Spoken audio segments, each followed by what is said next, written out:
श्रोतेहो नमस्कार. आजच्या वृत्तविशेष या कार्यक्रमामध्ये आपलं स्वागत. श्रोतेहो, विकसनशील देशांना एकमेकांच्या मदतीनं आपली प्रगती करावी लागणार आहे. त्यासाठी G20 सारख्या आंतरराष्ट्रीय मंचाचा वापर अतिशय उत्तमपणे करता येऊ शकतो, हे भारतानं अवघ्या काही महिन्यात संपूर्ण जगाला दाखवून दिलं. G20 समूहाची आपत्ती जोखीम कमी करण्यासंबंधीच्या कार्यगटाची दुसरी बैठक आजपासून मुंबईत होत आहे. यानिमित्त वृत्तविशेषच्या माध्यमातून आपण अधिक माहिती या क्षेत्रातील तज्ज्ञांकडून घेऊया.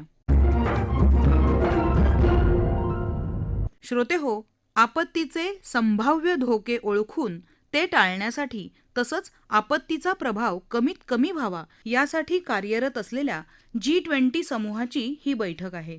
कोणत्याही आपत्तीमध्ये उत्तम व्यवस्थापन त्या संकटातून लवकर बाहेर पडण्यासाठी अतिशय उपयोगी ठरतं. मात्र आपत्तीतून सावरण्यासाठी प्रचंड प्रमाणात वित्तीय मदतीची गरज असते. त्यामुळे निधी उभारणीवरही या बैठकीत विशेष भर दिला जाणार आहे. या पार्श्वभूमीवर अधिक जाणून घेऊया प्राध्यापक महेश कांबळे यांच्याकडून. डिझास्टर मॅनेजमेंट, आपत्ती व्यवस्थापन हा माझा अभ्यासाचा आणि शिकवण्याचा विषय असल्यामुळे मुंबईत होत असलेल्या G20च्या बैठकीकडे मी अत्यंत उत्सुकतेने आणि सकारात्मकतेने पाहत आहे. ही बैठक नेमकी कशासाठी होत आहे हे समजून घेण्यासाठी थोडंसं इतिहासात डोकावणं आवश्यक आहे.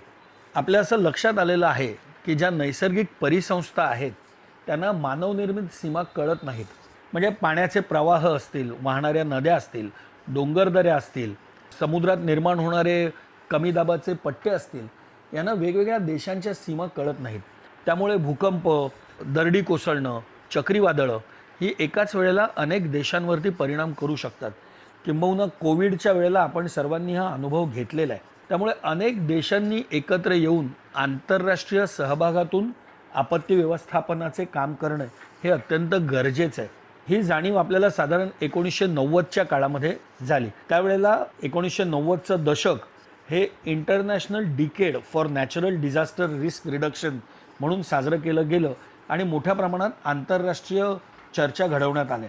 त्याचा भाग म्हणून योकोहामा येथे एक बैठक झाली होती आणि त्यात आपत्ती व्यवस्थापन कशा तऱ्हेने केलं जावं ते केवळ प्रतिसादात्मक न राहता त्याची अधिक चांगल्या तऱ्हेने पूर्वतयारी कशी करता येईल, आपत्तीला तोंड देण्याची पूर्वतयारी आणि आपत्तीचा धोका कमी करण्यासाठी काय करता येईल यावर तिथे मोठ्या प्रमाणात चर्चा झाल्या होत्या 1990 सालापासून.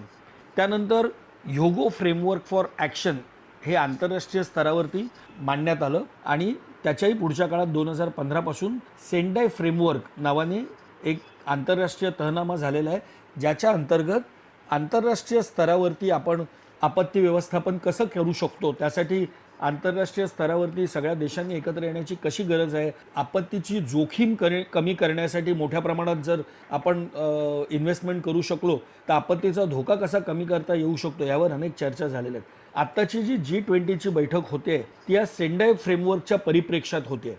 म्हणजे आपत्तीची जोखीम कमी करण्यासाठी काय करता येऊ शकतं, त्यासाठी लागणारे पैशांचे स्रोत, रिस्क फायनान्सिंग कशा तऱ्हेने उभे करता येऊ शकतील या विषयांवरती चर्चा होणं अपेक्षित आहे आणि त्या दृष्टीने ही बैठक अत्यंत महत्त्वाची आहे.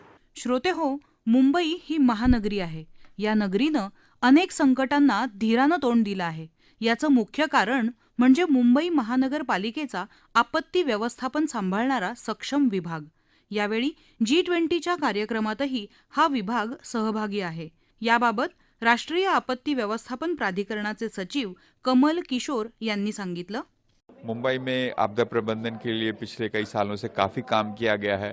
तो क्या यहाँ की प्रैक्टिसेस हैं, कैसे मुंबई डिजास्टर रिस्क को मैनेज करते हैं रियल टाइम बेसिस पे, BMC का कंट्रोल सेंटर कैसे ऑपरेट करता है, इसके बारे में भी हम जो G20 के हमारे गेस्ट हैं उनके सामने ये रखेंगे. श्रोतेहो, संकट नैसर्गिक असो की मानवनिर्मित, संकट तर कधीही येऊ शकतात. मात्र अशा संकटांना सामोरं जाताना त्यांचं संधीमध्ये रूपांतर करता येऊ शकतं हे भारतानं कोरोना काळामध्ये संपूर्ण जगाला दाखवून दिलं. त्याचप्रमाणे मोठमोठ्या आपत्तीनंतरही शाश्वत विकास नक्कीच करता येतो. मात्र त्यासाठी आर्थिक पाठबळ प्रचंड प्रमाणात लागतं. गेल्या काही वर्षांपासून चक्रीवादळं, महापूर यांसारख्या आपत्तींना देशाला वारंवार तोंड द्यावं लागत आहे. यावर शाश्वत विकासाचा तोडगा कसा काढता येईल याचीही चर्चा या बैठकीत होईल.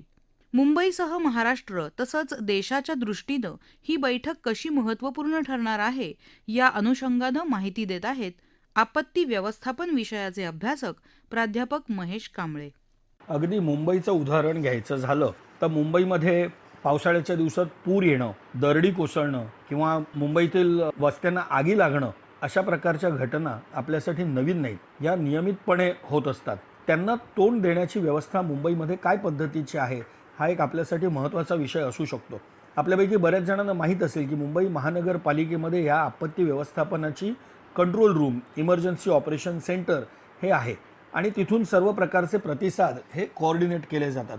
अत्यंत अद्ययावत, स्टेट ऑफ दी आर्ट म्हणावं अशा पद्धतीची कंट्रोल रूम तिथे आहे आणि लागेल त्या पद्धतीची तांत्रिकता, टेक्नॉलॉजी तिथे वापरली जाते आणि अत्यंत परिणामकारकरित्या ही कंट्रोल रूम काम करत असते. पण या कंट्रोल रूमचं काम परिणामकारकरित्या होण्यासाठी मुंबईच्या नियोजनाशी संबंधित व्यवस्था कशा आहेत हा प्रश्न अत्यंत महत्त्वाचा आहे. म्हणजे मुंबईमध्ये घनकचरा व्यवस्थापनाची व्यवस्था ही किती परिणामकारकरित्या काम करते, ती पुरेशी आहे का?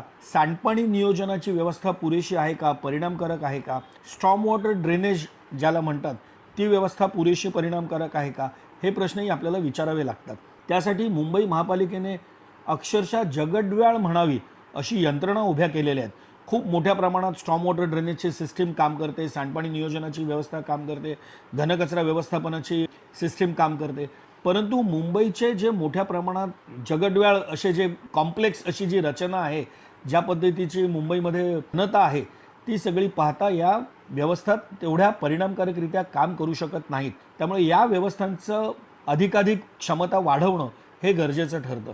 पण ही क्षमता वाढवण्यासाठी लागणारी जी इन्व्हेस्टमेंट आहे ती मोठ्या प्रमाणात करावी लागेल आणि ती करण्यासाठी कदाचित आजची बैठक आपल्यासाठी गरजेची असेल. या व्यवस्था केवळ परिणामकारक करणं पुरेसं असेल का, तर नाही. आपल्याला हाही विचार करावा लागेल की मुंबईला एवढी रिस्क कशामुळे, एवढी जोखीम कशामुळे.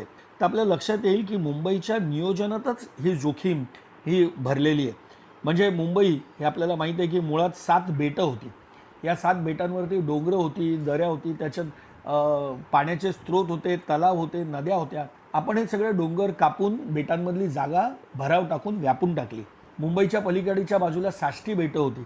ती साष्टी गावांमधली सगळी जमीन आपण अशीच भराव टाकून मुंबई महानगरी ही आपण निर्माण केलेली आहे. आणि ही मुंबई महानगर निर्माण करण्यासाठी आपण जे भराव टाकलेले आहेत त्या भरावांमुळे मुंबईचा नैसर्गिक भूगोल हा आपण बदलून टाकला. त्यामुळे जे नैसर्गिकरित्या वाहणारे पाण्याचे प्रवाह होते ते अशा काही तऱ्हेने आपण बदलले आहेत की मुंबईमध्ये काही भाग हे सखल भाग राहिलेले आहेत जिथे नियमितरित्या पूर येत राहतात. आपल्याला सगळ्यांना अशा जागा माहिती आहेत. एक साधारण सामान्य भौतिकशास्त्र आहे की पाणी हे कुठेतरी राहतच, ते कुठेतरी वाहणारच आहे.